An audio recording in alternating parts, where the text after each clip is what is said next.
The castle looms, sunlight streaming through the windows, as Roxana Enfield sits holding a baby. Julian Remigio approaches, his hand gently touching Tilly's hair. Roxana calls for her child, Thalia. Roxana smiles down at the sleeping infant. "This is your little sister, Loina." Tilly's grip tightens on Julian, so he asks, "Tilly?" She's clearly struggling with something. Tilly mutters to herself, thinking, "Damn it, you were born after all." She recalls, "Loina Remigio, my protagonist." Tilly's funny plushie falls to the floor with a plop. She sobs. Her father asks Tilly.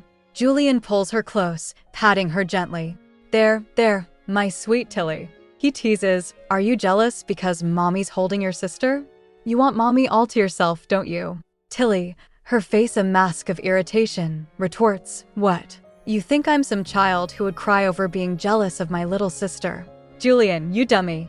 Julian tries to distract her. "Tilly, look." He makes silly faces, but Tilly remains unimpressed. She glares at him coldly. "Daddy, you're ugly. Go away." She angrily grabs his face, pinching his cheeks. "You think I gave you that handsome face just so you can wreck it like that? Stupid." Roxana laughs, holding the baby Loina. "Tilly, sweetie," she coos, "come here." Julian looks momentarily stunned. Tilly recalls her past life and also her work. Her inner monologue begins. Roxana Enfield and Julian Remigio. These two are characters that belong in my novel, and are the parents of Loina, the female protagonist. It was 4 years ago when she fell into this world, in the body of Thalia, the child of Roxana and Julian. When she opens her eyes, she saw Julian and Roxana. Julian had said, "Overwhelmed, Roxy, the baby is so tiny." Roxana gently chided, "Stop crying, Julie. You're a father now." Thalia wonders, "Roxy?" Julie, as she doesn't know at that time about what happened. Julian asked again, "Wait, is it normal for a baby not to cry like this, Roxy?" When she first heard their names, she wasn't sure, but she soon realized that she was inside the world she had created in her novel. She remembers the story. In this story, there are 3 families that protect this world against evil spirits: the Imperial House of Acer, the Guardians, the Royal House of Celis, the Purifiers, and the House of Duke Remigio, the Healers. And the children born to the 3 families, Loina Remigio, Ryan Celis, and Regis Acer, are the protagonists of this story. As a writer, she was notorious for creating ill-fated characters. The female protagonist and the second male lead of this novel had a decent childhood, which was unusual for her characters. But that was only to emphasize the hardship that was bound to come in the future. Hence, though this story may lead to a happy ending, it isn't going to lessen the pain and suffering this little child will have to bear. So, she had desperately hoped till the very last moment that Roxana wouldn't give birth to a daughter and that her name wouldn't be Loina. Roxana asks Tilly, "Then, do you love me?" "I do," Tilly replies. Roxana asks, "How about Daddy?" "Yeah," she says, but Julian notices the hesitation. Just because Loina is born, Roxana says gently, that doesn't mean Mommy and Daddy will love you any less. It just means that you have more people in your life that you can love unconditionally. And Daddy, Loina, and I will love you just the same. The scene shifts again, this time to a blooming branch. Roxana asks Tilly, "Do you still not like Loina?" She says softly, "No, I do." "Then shall we say hi to Loina?" Roxana asks. Tilly peeks at the baby and quietly says, "Hi." Little Loina looks up at her big sister and a tiny smile spreads across her face. The family is together and happy. Tilly gently wipes Loina's mouth. Tilly thinks to herself, "All right. No matter how I try to deny it, you are the Loina that I love." Roxana and Julian are also characters that belong to a story I had created with care. The one who shouldn't have been born is not you, but Loina's sister, who was never a part of the original story. Tilly thinks, "Me." Later, Tilly was lounging around in the garden. She thinks to herself, "Maybe it's because I'm still 4 years old, but I feel drowsy all day long." Her dad finds her sleeping, "Sweetie, are you sleeping again? I saw you asleep as I was leaving this morning." Tilly just replies with a simple, "Yeah." She thinks to herself, "It's the middle of the day. Why did he get off work so early?" He suggests instead, "How about you play with Daddy? Perhaps a tea party?" At the tea party, Tilly asks, "Daddy, why did you come home so early?" He sweetly responds, "Well, I couldn't leave you all bored without me, Tilly." Tilly playfully warns, You're going to get yourself fired, Daddy. Her dad smiles. Oh, I couldn't wish for anything more. Tilly thinks, I brought this upon myself by making him a character who wants to quit his job as Prime Minister. Annoyed, she thinks he's always skipping work, disturbing my nap time, and yawns. Aegis assures her, actually, His Imperial Majesty let me leave early today, so it's all right. He told, I made a scene so that he'd let me come home early. Imagining that Tilly felt embarrassed. As Tilly thinks her father adds, wait, it's not what you think. But Tilly just says, yeah, okay. Aegis asks Tilly. As he pays attention to him, he asks, my dear Tilly, you're going to live with Daddy forever, right? Tilly wonders, forever. Suddenly, flashes of blood and death fill her mind. That night, in bed, Tilly says to her mother, so, Daddy bugs me sometimes, but I still think he's cute. Roxana laughs. Daddy sure can be cute sometimes. But then Tilly reflects, oh, but he said something strange today. Her mother repeats, something strange. She recalls, he asked if I was going to live with him forever. Her mother asks, and what would you like to do, Tilly? Tilly, now older, reflects, something must be going on. She declares, I'm going to live with you, Daddy, and Loina forever. Her mother says, sometimes, it's like you know exactly what to say to please others. Tilly thinks, well, I am an adult inside, Roxana. She asks, but why did Daddy suddenly ask me something like that? Her mother replies, the prince from a neighboring kingdom has to stay apart from the king for a long time. And I guess that made Daddy think of Tilly. Tills remembers the story, the imperious house of Acer, the guardians. The royal house of Celis, the purifiers, and the house of Duke Remitio, the healers. The heads of each blessed with special abilities, but fated to sacrifice their lives for the world. The heads of the three families were leaders, but only in name, and someone of a lower status in the family often held the power to rule. However, the current emperor, Acer, was an exception, as he managed to seize power through a bloody revolution along with Julian and Roxana. Unlike the empire that had taken a favorable turn, the kingdom of Celis remained just the same. With a king no better than a puppet, the one who holds all the power is Ryan's stepmother. Ryan, who is without a mother, is tormented by his stepmother, who would do anything to make her own son the crown prince. Come to think of it, it's around this time when the villain and male protagonist of this novel, Ryan Celis, arrives at the Empire. To protect his young son, the powerless king had no choice but to send Ryan to the Empire using his studies as an excuse. And that is how Ryan and Aegis got to grow up together, forming a strong bond. Although the two of them only spent about a year growing up together, it was the only time during his deprived childhood when Ryan was ever truly happy. Later, Tilly's father was busy in his work and thinks Ryan. I hear he's about Tilly's age. To be sending such a small child out of the country, he sighs. Are things really that bad at the kingdom? What went wrong? Suddenly, Tilly bursts into the room. Hi, Daddy. Her father smiles and asks Tilly, did you come to see Daddy? Tilly replies, yep. Let's play. He gets overjoyed. Wow, really? What would you like to play? Tilly dramatically declares, I have kidnapped your rabbit. You'd better do as I say if you want your hostage back. Her father gasps, huh? He cries, oh. Oh no. That poor, innocent rabbit. He asks her, what is it that I must do? Tilly commands, run. He asks, I beg your pardon? Tilly clarifies, warm up first, then run a lap around this manor. Got it. He is shocked. What? Here.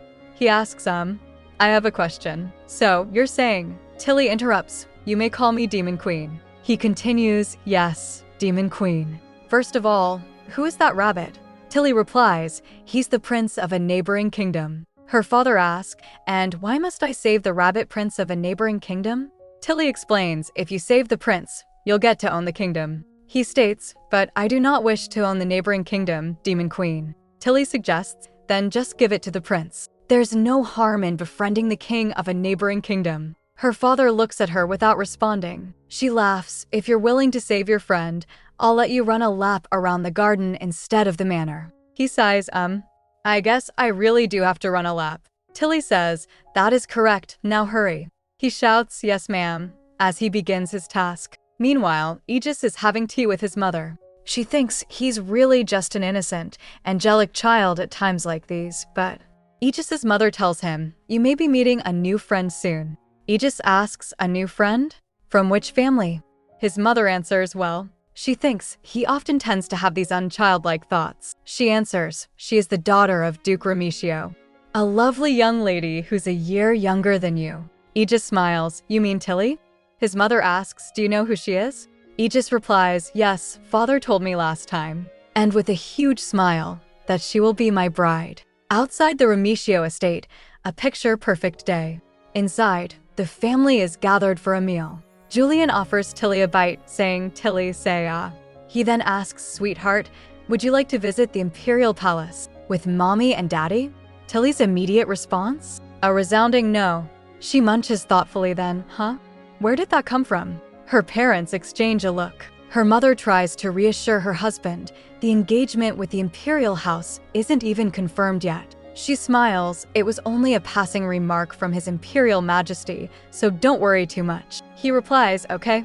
Thalia thinks, W8, an engagement. Why would there be an engagement between the House of Duke Remitio and the Imperial family?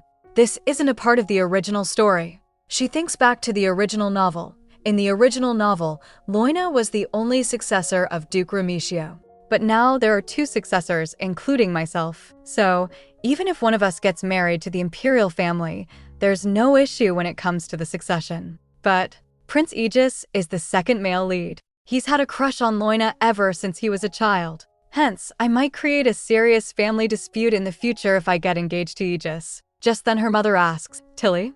Thalia gulps. This isn't just some trip to see the Imperial Palace. Loina will become the Duke's successor once her special ability is realized in the future. Then, a noble daughter like myself without any abilities would make a perfect match as the Imperial Prince's bride. She trembles thinking, but I don't want to be an empress. All I wanted was to receive a decent sum of inheritance and live a happily ever after single life. Besides, an engagement with a 5-year-old kid. Her internal alarm bells are going off. Also, I can't let the story alter any further from its original plot. Thalia? Thalia's mother calls to her. Thalia asks, do I have to go to the Imperial Palace? No, honey, you don't, Roxana says, reassuringly. Julian also nods. We won't force you to go if you don't want to go. We just wanted to introduce a new friend to you at the Imperial Palace. That's all. Thalia replies, fine. This is the last time though. She resolves, Aegis is bound to fall in love with Loina anyway. I'll take this opportunity to make him hate me. They wouldn't force us to get married against our own will, would they? She chuckles. I'll make him never want to see my face again. Making a 5-year-old boy cry is gonna be a piece of cake. A few days later, at the Empress Palace, Thalia stands tall. Pleased to meet you. I am Thalia of the House of Duke Remitio. The Empress and Julian immediately gush over her. What? What is it? Thalia flinches as Empress tries to grab her hands. The Empress apologizes, dear me. My apologies, Lady Thalia. You were just so small, adorable, cute, and lovely that I couldn't help myself. Thalia deadpans, yeah. I'm cute. Used to it. The Empress suggests, let's take our seats. Roxana replies, yes, Your Imperial Highness. As Thalia eats a strawberry, her parents and the Empress are absolutely smitten. Julian asks, Tilly darling, are you enjoying the strawberries? Thalia responds, yes, I'm going to have your strawberries too, Daddy. Prince Aegis, who's sitting beside her, offers her a strawberry. Thalia thinks, wow. He smiles sweetly here. You can have mine as well. Looking at him, Thalia thinks to herself, how can someone's eyes be so blue? He looks just like a doll. Thalia takes the strawberry. Thank you. Aegis beams upon hearing that. She thinks, so, this baby doll will later grow into a 6'2" cutie, huh? I can't believe it. The Empress notices the bright smiles on Aegis' face and says softly, I heard that Peleus spoke of an engagement to you the last time. My apologies, the Empress says. I did mention that it would be nice if the two were to become friends, but I had no idea he would suggest an engagement. I've spoken to Peleus on the matter, so I ask for your kind understanding. Julian laughs. You have nothing to apologize for, Your Imperial Highness. We didn't think Peleus was serious about the suggestion either. The Empress tries to speak, but Julian continues, it is too soon to discuss such matters. For now, I hope these two can become good friends. Roxana nods and Tilly said inwardly, way to go, Julian. Polite but to the point. The Empress takes a breath of relief. Then Aegis asks, are Thalia and I not getting married? Thalia chokes. He's already thinking about marriage? Julian replies, someday, you should marry someone you truly fall in love with, your Imperial Highness. But Aegis counters, but father said, it would be ideal for the Imperial family to unite with the House of Duke Remigio. Tilly thinks in her mind, I don't think that's something a child should worry about. His mother agrees, he's right, Aegis. You should marry someone you love. Aegis began, but people said. The Empress quickly cuts him off. Aegis, you may miss out on meeting the love of your life if you concern yourself too much with political matters. Aegis presses, then, can I marry Thalia if I love her? The Empress smiles, not exactly. Only once Lady Thalia loves you back can you get married. Aegis beams at Thalia. Thalia says flatly, you're not my type. She declares, so I'm never going to marry you. Everyone gets shocked. Aegis is shocked. But I even gave you my strawberry. Will you still not marry me? Thalia thinks, dear Lord, that was a proposal strawberry? Aegis is still trying to get Tilly to marry him. I even gave you my strawberry. Will you still not marry me? She replies, would you like me to spit it back out? Tilly is having none of it. In her mind, being cute doesn't mean you can have everything go your way, kid. Before she can say anything else, Tilly's mouth is covered by her mother. Roxana says internally, geez, she acts just like Julie. Like father, like daughter, huh?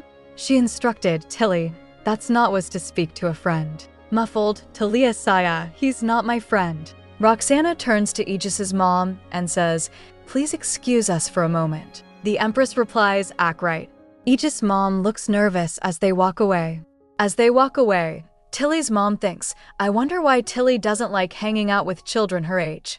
She only likes playing the Demon Queen. Her mother calls out Tilly. Kneeling down, her mother tells her, Mommy will never force you to marry someone if you don't want to, even if it's the Imperial Prince. Tilly responds, I know. Her mother asks, if so, then why are you being so grumpy? His Imperial Highness just wants to be friends with Tilly, that's all. But Tilly's not convinced. He's kind of weird. I shouldn't have come to the palace. Her mother adds, the Imperial Prince is different from the other children. People don't treat him as Aegis, the child, but only as the Imperial Prince. He may have a lot of friends, but none of them are real friends. That is why Her Imperial Highness, Dad, and I arranged for the two of you to meet. Because neither of you have true friends. Tilly thinks, I know. That Aegis didn't have any friends prior to meeting Ryan. And that he gave up on Loina and even put his life on the line for Ryan. All because he was the only friend Aegis had in this world. Looking at her mom, Tilly asks, did you think we could be friends because we're children of the 3 families that possess special abilities? Or is it that you think we should become friends? Tilly smiles and declares, Mommy, I'm not some clueless little child. Her mom felt a throb thinking, it's that strange look again, Tilly. Her mother asks, so, do you not wish to become friends with the Imperial Prince? Tilly replies, not having friends doesn't make me lonely. She says internally, no matter how many good friends I make, they'll never be real to me. To me, this world is. She pauses, then continues, but if Aegis is lonely, I can be his friend. Later, Aegis, looking sheepish, says, I'm sorry, Thalia. Tilly asks, for what? Aegis stammers, for asking you to marry me because I gave you a strawberry. Even if you don't want to marry me, can we still be friends? Tilly chuckles, well, now, that's super cute. She grabs a strawberry and offers it to Aegis. Here, say ah. He ate it and Thalia smiles. Aegis is flustered. He hesitates for a moment, then says, if you don't mind, may I call you Tilly? Looking pleased, Tilly responds, then, I'll call you Aegis too. Aegis beams, and the adults are all smiles, but Tilly is already regretting her decision. Ugh, I just want to go home. 2 months later, Aegis and Thalia were sitting in a study. While Aegis reads, the fairy godmother gave Cinderella a pair of glass slippers. Meanwhile, Thalia sits there bored and thinks, who is it that made Aegis into such a boring prince? She realizes, me obviously, damn it. We've been hanging out for 2 months already. And all we do is eat snacks, take walks, and read storybooks. It's a cycle that never ends. Is it boring? Aegis asks, is it boring? Tilly lies, oh, it's not that. You can keep going. But he pouts, you already know how to read books on your own. She denies it. No, I don't. He counters, last time, you helped me read a word I didn't know how to read. Tilly thinks to herself, TSK, he noticed. She replies, I don't remember, keep going. Aegis continues reading. Cinderella danced with the prince, wearing her glass slippers. Thalia thinks to herself, although I'm the author of this novel, I never really thought about the kind of fairy tales that would exist in this world. So I guess they were replaced with the ones I know. I mean, Cinderella? Aegis suddenly says, I also want to dance with you. Tilly is surprised. Dance? Aegis affirms, yes, dance. I just started taking dance lessons, and my teacher said that I was quite good at it. Tilly responds, okay, but I don't know how to dance. Aegis smiles. Then, would you like me to teach you? Then he begins, Let's see. Aegis is excited. I'll go ask them to prepare what we need. She replies, okay.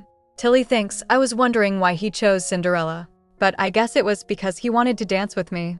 How cute. She chuckles, I myself have mastered all kinds of dance moves since I was a K-pop idol fangirl in high school. I even handled K-pop sync choreography, so dancing with a child is gonna be easy peasy. Suddenly she felt dizzy and remembers her past life, where people were laughing, hey, that was such a long time ago. Remember how you tripped and fell? Mir, you remember that, don't you? Aegis interrupts Tilly. Aegis is ready. It's all ready now. Let's go. Tilly replies, okay.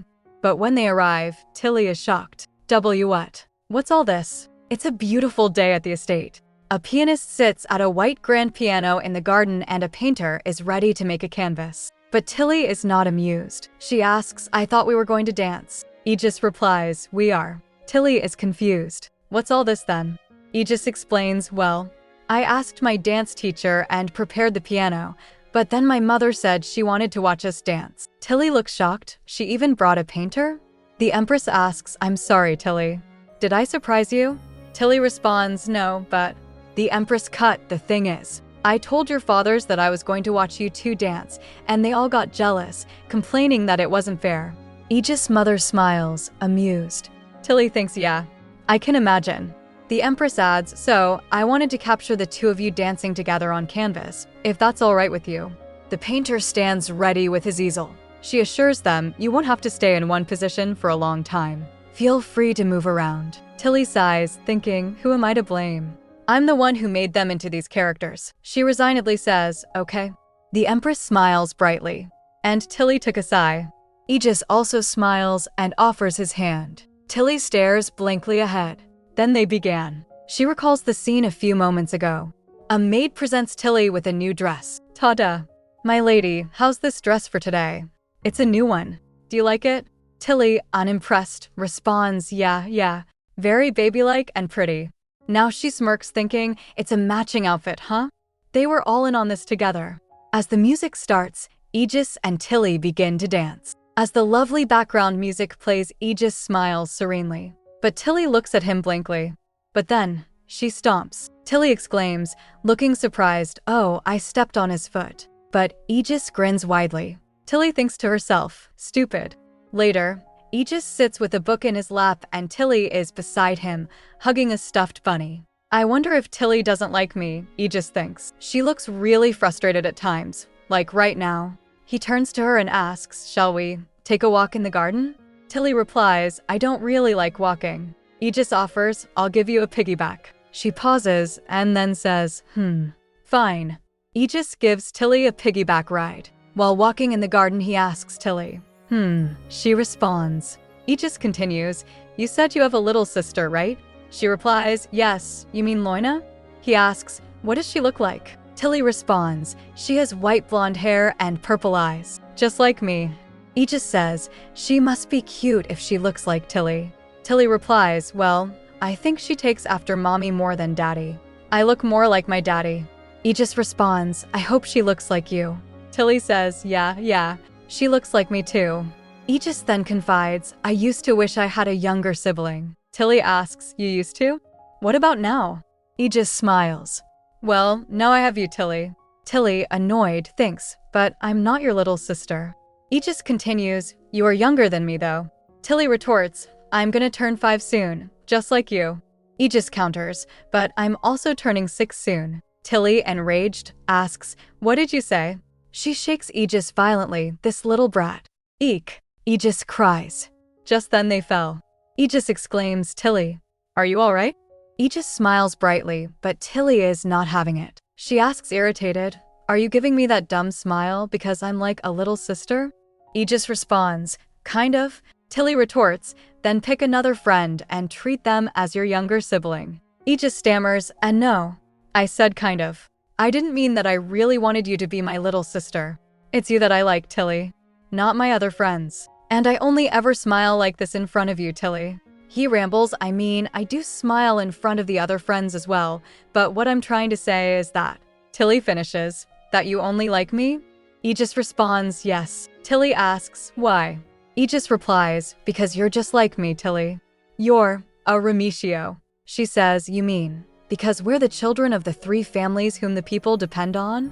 He nods, so Tilly asks, then, why do you hang out with your other friends? Aegis responds, because I have to. She questions, like how you have to go to school and study. He replies, yes. She sighs. Then he reaches for her hand and asks, do you hate me, Tilly? Tilly says, I don't hate you. She remembers, Aegis is the name of the most famous shield in Greek mythology.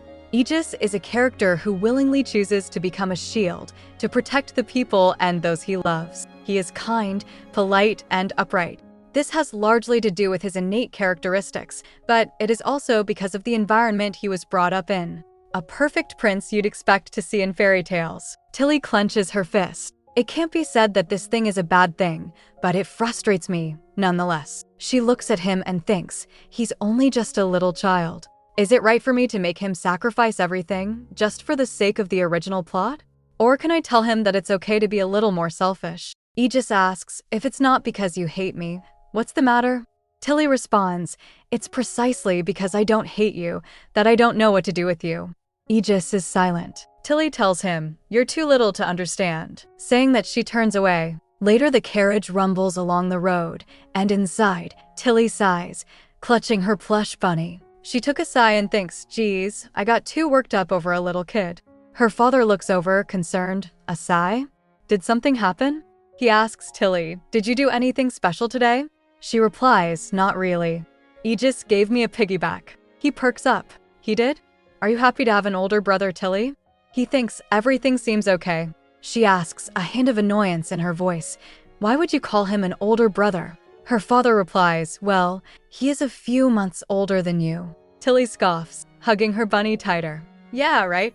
A few months doesn't mean anything, she huffs. Her father chuckles. Why are you laughing? Tilly asks, clearly not amused. He responds, Aegis's father and I also used to bicker over who is older. She asks, well, who's older? He answers, I am, of course. She questions further, your birthday is faster than his? He replies, yes, by a whole month. Tilly says quietly, right? Then her father looks at her a little worried. Tilly, are you not fond of Aegis? She replies, no, I am. He asks, is there a reason? She replies, because he's cute. He smiles, amused. You sure take after mommy a lot. She asks, I do.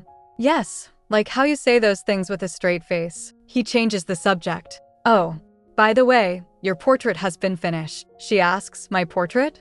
Oh, that. He gushes, the way you held your dress with your cute little fingers was adorable. Not to mention that gentle smile on your face, your glistening hair, and those priceless lavender-colored eyes clearer than crystal. He rambles on, but still, it's not even close to what you look like in person. He continues, so then, Peleus, I mean, His Imperial Majesty, and I got into this debate on who is cuter between you and Aegis. And he insisted that the debate can't be settled unless he sees how cute you are with his own eyes. His eyes widen. Ridiculous, right? Her father continues, anyway, Peleus wouldn't back down, so we decided to have a family gathering this weekend. What? Tilly exclaims, completely shocked. Meanwhile, in the palace, Peleus stands before a portrait of a young Aegis and Tilly. The emperor asks his wife, Lodi, what do you think of Julian's daughter? An angel, she replies softly. Peleus turns to her, grinning. Frankly, I didn't expect much from her. The empress scoffs. Yet, you suggested an engagement? He replies, like I said, it was just a passing statement. The empress sighs, gently brushing Aegis's hair. Aegis, I thought my son was the most mature child in the world. Flashback to the party. The people exclaimed, "Look at how well-mannered His Imperial Highness is. He's so mature. He is indeed the perfect Imperial Prince." A lady smiles at the Empress. "You must be so pleased, Your Imperial Highness." She thought, it was such a successful party. At least, that's what I thought. She asks Aegis, which friend did you like the most? Aegis answers, "I favored Count Travels the most." She thinks, Count Travel. He's the Emperor's advisor, isn't he? Aegis adds, "Father seems to keep close relations with the Count, and I thought it would be good to maintain that relationship as well, for the long term." Her eyes narrow. He's only a 5-year-old child, and yet, a child whose circumstances resemble that of Aegis's the most throughout the Empire. Why don't I introduce him to the daughter of Duke Remitio? Thalia curtsies. "Pleased to meet you. I am Thalia of the House of Duke Remitio."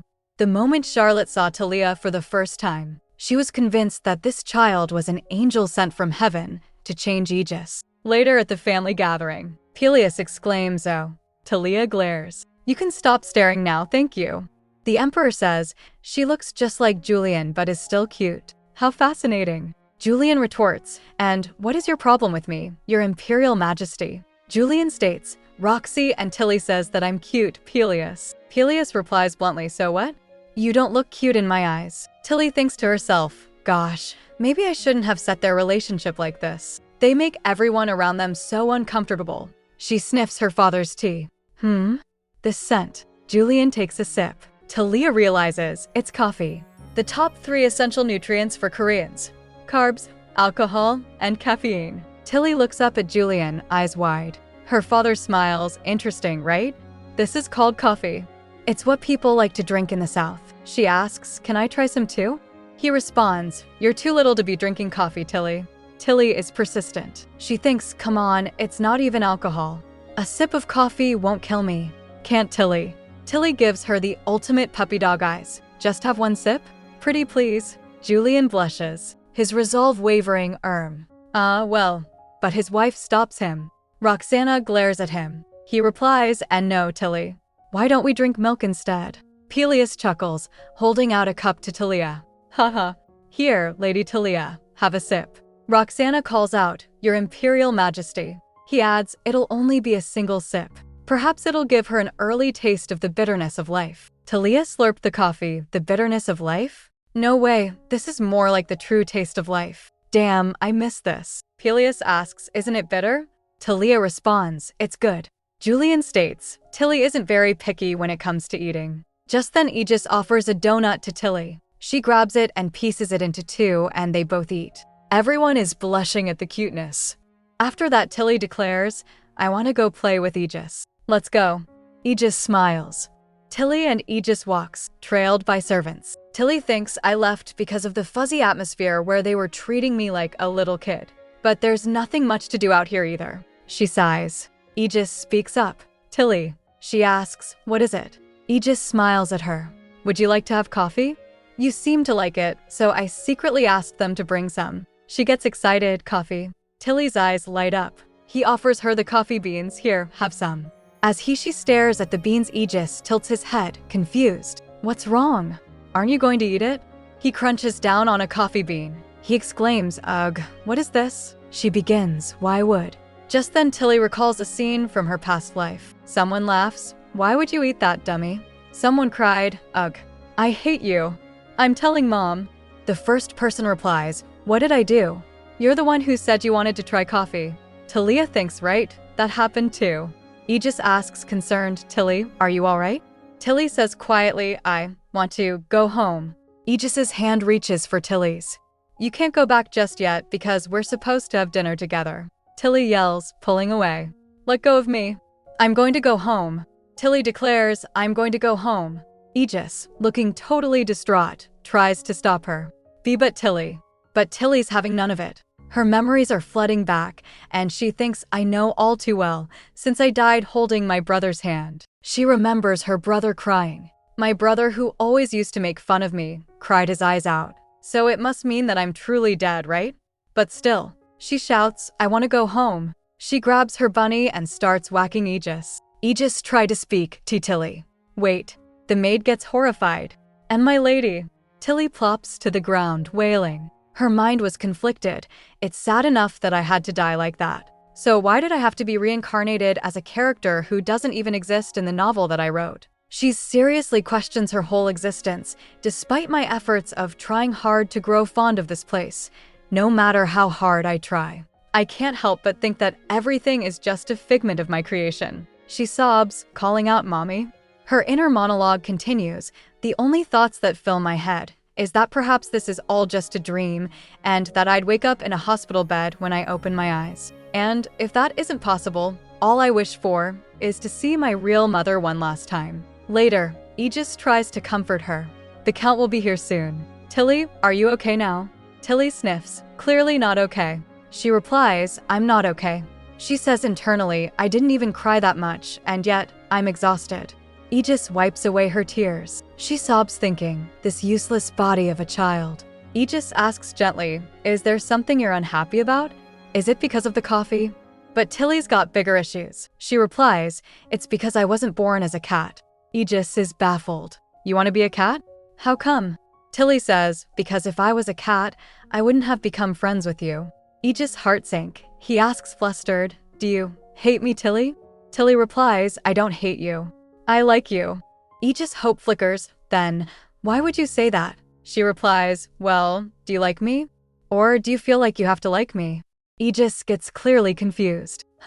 Tilly then asks the question burning in her mind. Isn't it that you have to like me because I'm a Remitio? Aegis is quick to deny it. And no, not at all. Tilly counters. Are you absolutely sure about that? You care more about what you have to do than what your feelings tell you to do.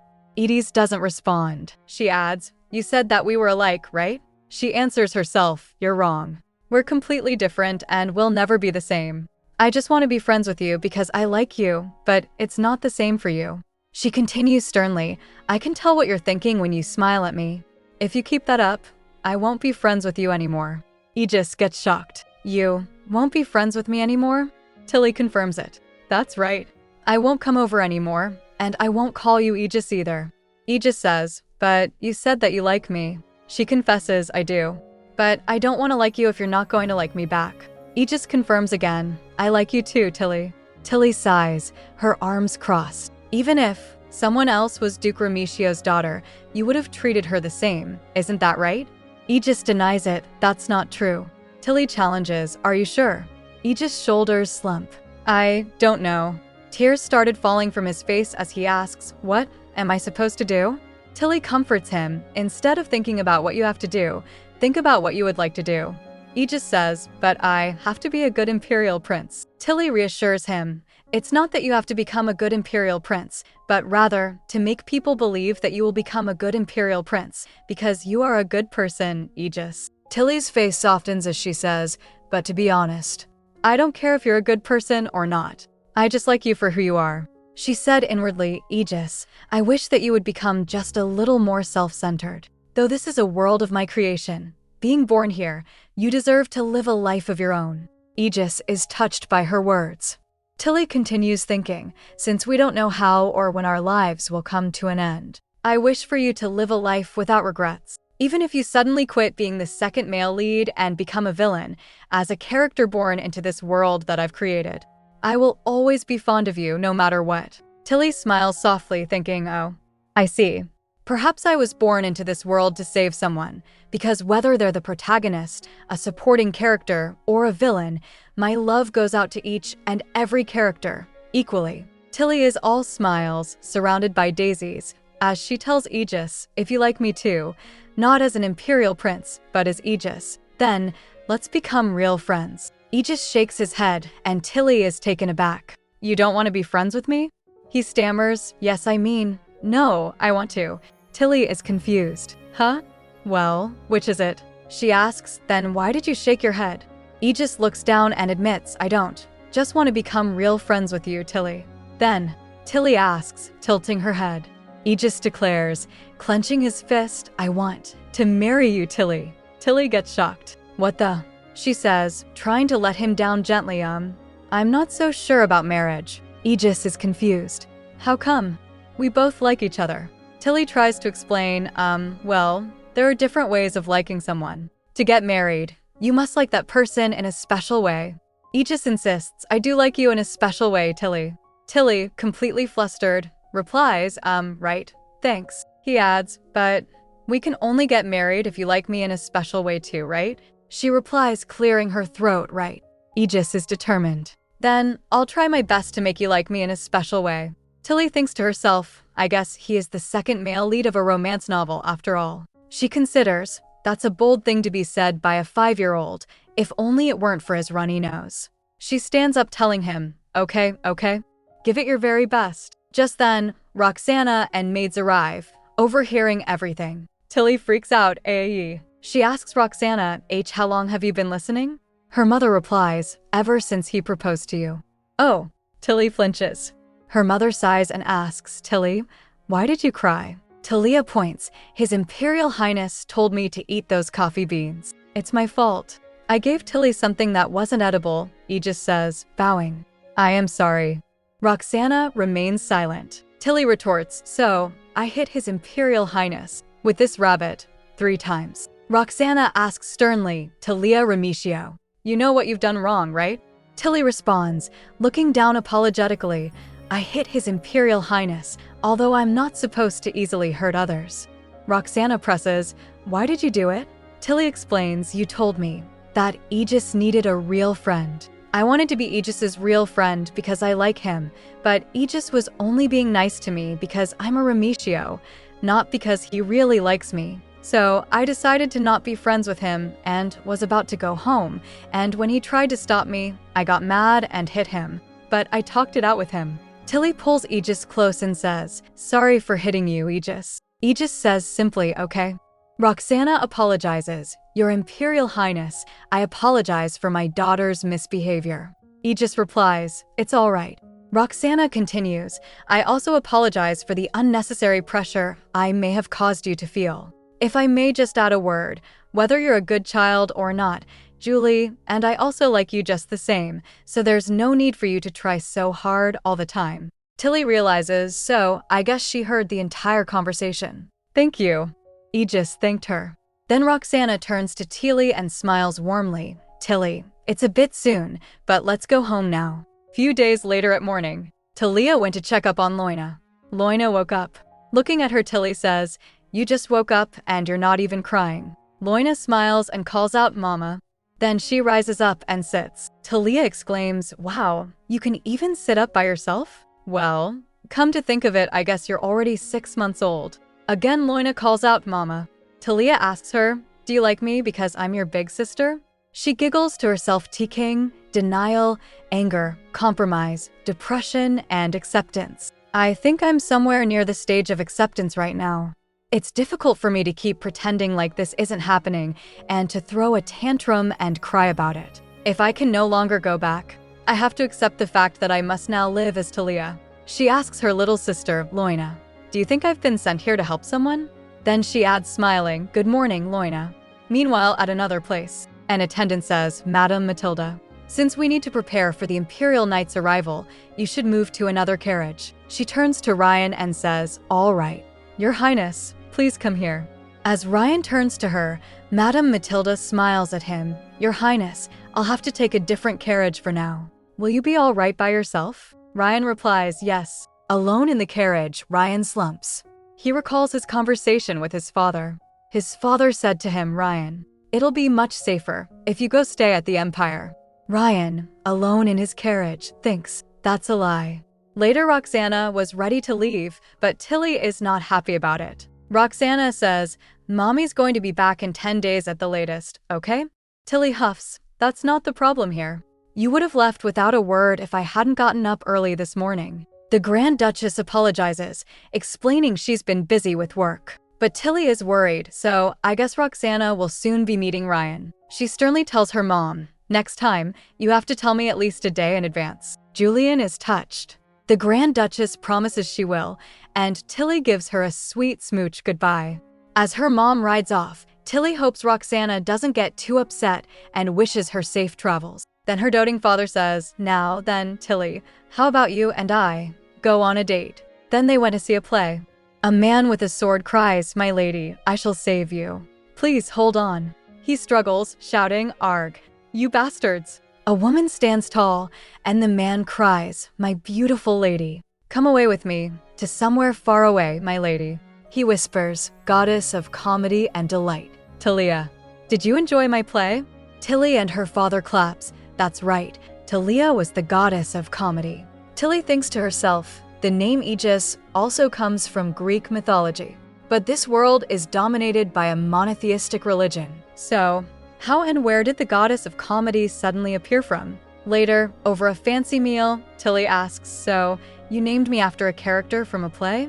Her dad smiles, "Yes. The day Mommy and I found out that we had you, we went to see a play. It was a very impressive play with only 2 characters. So, we decided to name you after the male protagonist if you were a boy and the goddess if you were a girl." Tilly nods, The goddess of comedy. Her dad asks, "It's our goddess Tilly's birthday soon, right? Is there anything you'd like to have? Just name it." But Tilly shakes her head, "Not really." Her father insists, "Come on. It can be anything at all." Tilly thinks, birthday. "In my past life, my birthday was on Christmas. My mom used to tell me how she was glad that she only had to give me one gift for both my birthday and for Christmas. I guess I'm still not completely over it, just yet." She says to her father, "I hope it snows on my birthday." Meanwhile, Ryan was in his carriage on his way to Empire. They were attacked by the bandits. Ryan was oblivious of the situation alone. Just then he heard a large shake and smoke appeared at a distance. He cowers. What's going on outside? Are we being attacked? He's terrified as the chaos unfolds. Just then a hand appeared breaking the door. Ryan clenches in fear, "I'm going to die." It was Roxana. She calls out riding a horse, "Your Highness, come this way." The boy wonders, who is she? Roxana urges him, "Sweetheart, please, you have to come." He went closer and Roxana grabs him, saving him from the disaster. His carriage fell and gets wrecked. Just then Roxana's aide shouts, "Grand Master." He scolds her, "You mustn't put yourself at risk like that." She retorts, getting down from the horse, "What was I supposed to do? The prince was in danger." The aide pleads, "I said I would go." What would happen to the relationship between the 3 families if something were to happen to you? Please do not disregard your status and position. Roxana, cradling the boy, declares, "That's precisely why I did it. Now that I've stepped in, they won't be able to hold it against the Empire." Just then Madame Matilda rushes to them, "Your Highness. Thank goodness, you're safe." The boy stammers, "Yes, this knight saved me." The woman says, "Oh, you're a knight from the Empire." With the attack from the bandits, the horses tied to the prince's carriage went wild. "I hate to imagine what would have happened to His Highness if you hadn't shown up. Thank you so much for saving the prince. I shall inform the kingdom so that we may repay the kindness the Empire has shown us." She adds, "I'll take care of His Highness from here." Roxana interjects, "I believe I forgot to introduce myself in the midst of all that chaos." Madame Matilda begin, "Yes, I understand." But Roxana disregards her and leans to Ryan, "Your Highness, I am Roxana of Enfield." Ryan replies, "I'm Ryan of the House Celis." 11 days have passed since Roxana left, and Thalia, Roxana's daughter, is starting to feel her absence. Julian also leaves early and works till late these days. "I wonder if everything's okay." Her maid approaches, asking, "My lady, what would you like to do today?" Thalia, noticing her rabbit is missing, asks where it is. The nanny cheerfully replies, "Oh, the rabbit went for a bath. She'll be back soon, squeaky clean." Thalia agrees, reminding the nanny to tell the rabbit to eat up while she's at it, as she's not as fluffy lately. The maid replies, "Yes, of course. The rabbit will come back to you clean and fluffy in no time." Tilly lays down on bed and says, "Good." The nanny suggests, "Are you just going to sleep again? Let's play." Thalia, however, is not feeling it. But then, the nanny offers a tempting proposition. "If you play with me today, I'll bake you the brown bread that you like." Thalia immediately perks up brown bread. The brown bread with lots of nuts. It's so delicious. She quickly gets up and requests, "I'd like it without raisins." The nanny laughs, "All right, just for today, I'll make it without raisins." Tilly smiles, "Great. Then, let's play with dolls. I'll be the lion, and Nanny, you can be the deer." The nanny looks concerned. "Are the 2 supposed to be friends? What are you talking about?" Thalia explains her unique logic. If the deer wants to survive, he has to keep the lion full. That way, the lion won't have to eat the deer. The nanny seems to understand, "I see." Thalia adds, and the lion likes bread. The nanny protests, what? This isn't fair, my lady. Let's play something else. Thalia smiles, fine, then let's play pirates. The nanny took a sigh and guesses, let me guess, you're a pirate, and I'm an innocent person with bread. Am I right? Thalia is impressed. How did you know? The nanny cries, all right. I'll just go away and make bread for you. Thalia plops back down, thinking, I usually play along, but I just don't feel like it today. And then, she heard, powerful wail. What? She remarks, she's Roxana's daughter, all right. A powerful voice and stamina like no other. She went to her room and asks the nanny, why is she crying again? The nanny explains, my lady. She's just peevish before falling asleep. She soothes her, look who's here. It's your big sister. Do you want to say hello? Loina stops crying and sniffles. The maid says, as expected, she stops crying the moment she sees you. I think she'll soon fall asleep. Thalia asks the nanny, can you tell my nanny to bring the bread here? She's in the kitchen. The nanny asks pardon? Thalia replies, I'll look after Loina, so hurry. Make sure she doesn't add any raisins to the bread. The nanny replies, oh, yes, my lady. Soon, both sisters are sleeping soundly. Thalia giggles, hee hee, she's ugly. Thalia dozes off and thinks in her sleep. How funny. Later, Thalia wakes up, her eyes fluttering open. The nanny is there, holding the baby. My lady, did you fall asleep again? I thought you wanted bread. Bread. Give me bread. Thalia mumbles sleepily. Finally, Thalia gets her bread. It tastes like heaven. The nanny smiles, how cute. My lady, I heard a new friend will be staying with us for a while. Wouldn't it be nice to make a new friend? Thalia replies, I already have a friend. The nanny asks, you mean the rabbit? Thalia corrects her, no, Aegis. The nanny blushes, of course. You mean Aegis, the imperial prince, right? Thalia then asks, by the way, when is mommy coming home? The nanny reassures her, while you were taking a nap, I received word that she'll be back soon. So, there's no need to worry. Just then a maid knocks the door and comes inside. She says, my lady, the count. As soon as Thalia heard that, she rushes outside. Oh, goodness, the nanny exclaims. Thalia sprints out of the room, determined to see her mother. When she reached outside, she saw her mother accompanied by a woman and a young boy. Her mother says warmly, Tilly. He introduces the boy. Say hello. This is Prince Ryan, from the Kingdom of Celis. Thalia recognizes him. Ryan, the male lead of my original novel. But what's Ryan doing here? The nanny's earlier words echo in her mind. I heard a new friend will be staying with us for a while. She wonders, could it be? Her mother adds, the prince came to the Empire for his studies, and he'll be staying at our place for a while. Thalia thinks at the Duke's manor. According to the original plot, he's supposed to go to the Imperial Palace and become friends with Aegis. Ryan looks sullen, a small growl emanating from him. Thalia offers him a piece of her bread. Would you like some to have? As he was hesitating, she adds, it's okay. My hands are clean. The boy glances at the woman accompanying him. The woman says, Your Highness, you mustn't refuse such kind gestures. She is the daughter of Duke Remigio. Thalia pouts thinking, so she's the one keeping an eye on Ryan for the queen. They didn't even feed the poor kid. Ryan started eating the bread. Thalia's mother smiles at her. That was sweet of you, Tilly. Let's say hello to His Highness too, shall we? Thalia cheerfully greets Ryan, hi. Ryan formally responds, greetings, my lady. Thalia corrects him, my name isn't lady though. Ryan is confused. Huh? She declares, smiling, my name is Thalia. You can call me Tilly. But if you call me Tilly, you have to be my friend. And friends don't have to be so stiff with each other. So, dear Rabbit Prince, would you like to be friends with me? Or you can be one of the 4 lords that serve the Demon Queen, my sidekick, so to speak. Ryan looks even more dejected. Not interested either? Thalia asks. He replies drooped, I'm fine with anything. Thalia looks at her mother, thinking, I'm sure it was Roxana's idea to bring Ryan here. Then, as her daughter, I shall be a good friend to him. Thalia declares, all right then. You're one of my 4 lords now. She reaches out her hand smiling. I'm a generous demon queen to my sidekicks, so don't worry. Ryan looks at her warily, but he takes her hand. Ryan and Thalia hold hands, and she's absolutely beaming. Mommy, let's have a picnic at the garden, with sandwiches and the bread that Nanny made. We'll play while we wait for Daddy, shall we? Thalia's mom, in her armor, agrees. She turns to Madame Matilda and says, since the annex is still under preparation for His Highness and the others, why don't we all spend some time at the garden? You must all be exhausted, traveling for 2 whole months. Madame replies, that would be fine.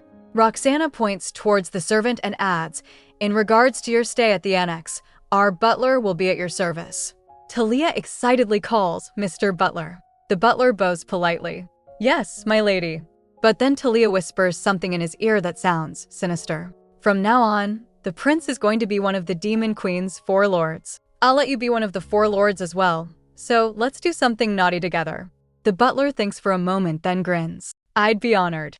And Thalia thinks to herself, he's quick-witted as I thought. Not only is Chamber the butler of this manor, but he's also a terrifying person who manages Julian's intelligence organization, so he fits right in as one of the 4 lords. I'll introduce my little sister to you before we start the picnic. Let's go.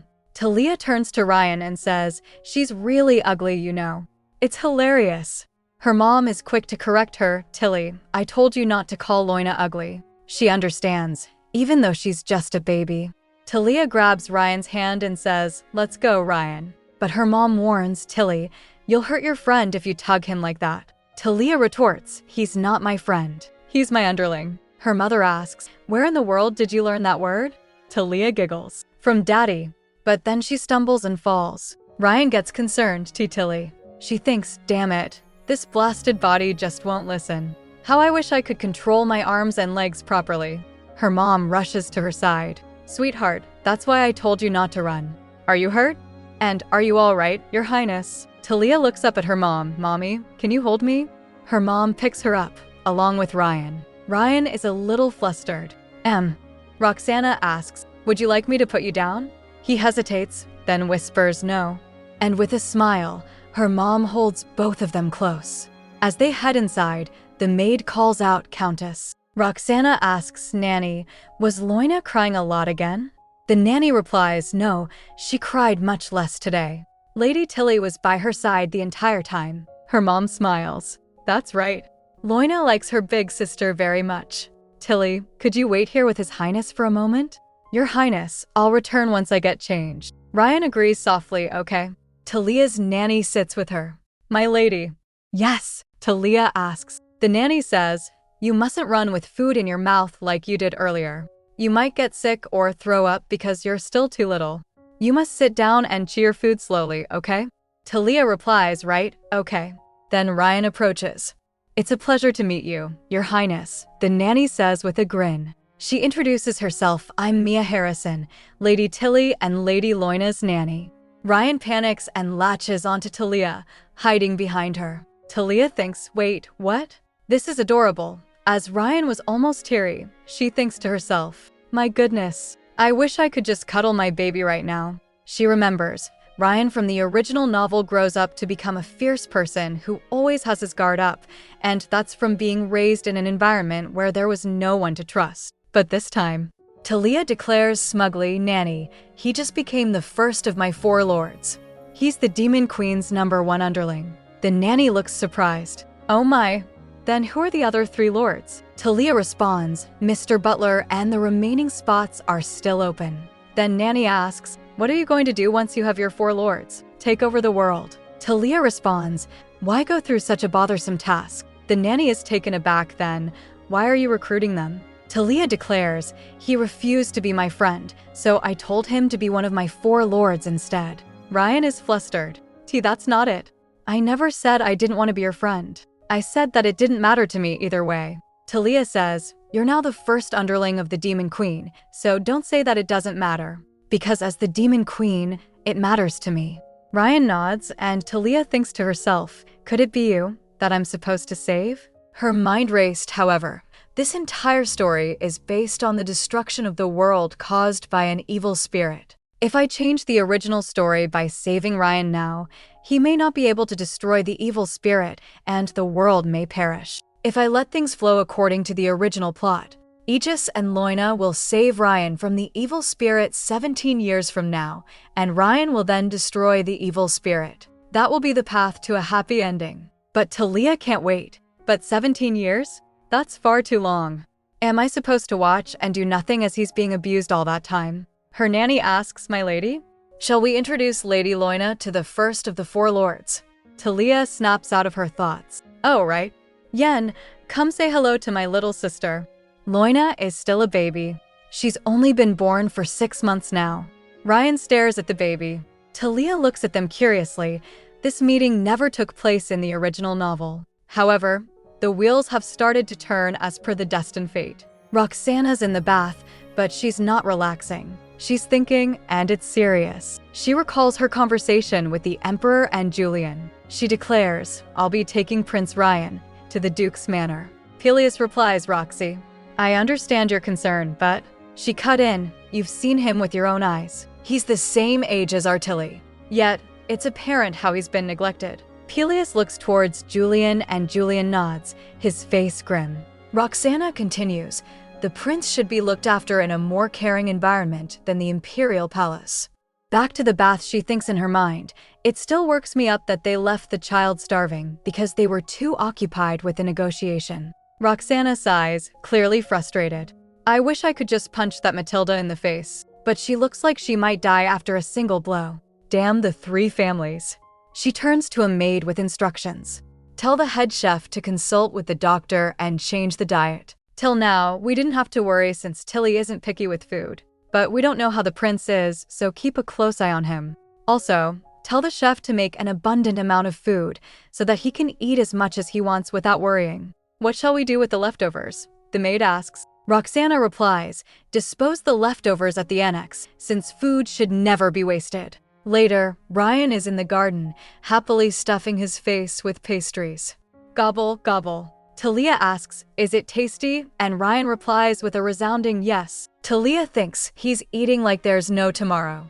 This doesn't seem to be the first time he's been starved. Although it's cute, he's like a hamster. Thalia asks, by the way, why did he come to our house, Mommy? Roxana smiles. His carriage was attacked on the way, so I thought it would be better for him to stay at our place than at the Imperial Palace. Thalia thinks an attack. It's obvious who is behind it. But to look after Ryan, we would have to take responsibility for any accidents that might happen as well. Thalia asks, of course. Is Daddy okay with this as well? Roxana replies, of course. He went out of his way to help. So Thalia thinks again, Julian is not some pushover. He's not the type to agree to something that's unfavorable to him. Yet, why did he agree this time? Why are things different from the original story? She glances at Ryan and concludes, well, there's not much that I can do right now. Thalia asks Roxana, is Ryan staying at the annex too? Ryan's face droops. Roxana quickly reassures her, no, the prince will be staying at the main mansion. Thalia is relieved. Great. I was worried that I had to go all the way to the annex. Roxana smiles at Ryan. Thalia saw him stuffing his mouth with pastries. Hey, stop eating. We're going to have dinner when my daddy gets home. Ryan asks her, can I do that? Thalia explains, these are just snacks. If you fill yourself up now, you won't be able to have dinner later on. Ryan nods. She tells him, from now on, you're going to eat breakfast, lunch, dinner, and even snacks with me, okay? Ryan answers, okay. Roxana tells Thalia, how nice of you to look after your friend, Tilly. Suddenly, Thalia exclaims, oh, Daddy's here. Julian runs up, looking slightly flustered. Thalia yells, Daddy, and runs to him. He sweeps her up in a hug. My little goddess, you're as beautiful as ever. He kisses her cheeks. Thalia whines, stop kissing me. Julian replies, I'll stop if you give Daddy a kiss. Thalia reluctantly kisses his cheek, and Julian laughs. Ryan watches the scene, a strange expression on his face. Roxana approaches him. Your Highness. Ryan asks yes. Roxana says, you'll be staying with our family for the time being. If something happens, please let Tilly know. He asks, if something happens? Roxana smiles, yes, anything at all. You can tell Tilly everything, since we'll be protecting you during your stay here. She beams at Ryan, and he smiles back. Looking at him, Thalia thinks, I recalled a phrase that I wrote in the novel when I saw Ryan smile for the first time. With his consciousness fleeting, Ryan smiled as he recalled the one and only year he had ever felt happy in his entire life. I hope he's happy during his stay here, as per the original novel. Later at dinner, Thalia gleefully shouts, Paprika. Paprika. Julian chuckles. Chew it well, sweetheart. Ryan awkwardly tries to eat a piece of meat, but it rolls off his fork and fall on the ground. Thalia watches him. The governess glares at Ryan. Madame Matilda says sternly, "Your Highness, watch your table manners." Julian and Roxana stares at the governess. Thalia offers Ryan her meat. "Here, you can have mine." Roxana adds, "My underlings must eat well. I'll invite you to the Demon Queen's castle later, so eat up." Madame Matilda clears her throat. "Ahem. I'm sorry, Lady Tilly, but His Highness has a class in the morning." Thalia asks a class. The governess confirms, yes, he has a language class in the morning, and 2 other classes in the afternoon. Thalia is appalled. That's a ridiculous schedule. Ryan's only 5 years old, she sighs. Then I guess I'll take class with him. Julian and Roxana are shocked. Are Tilly studying?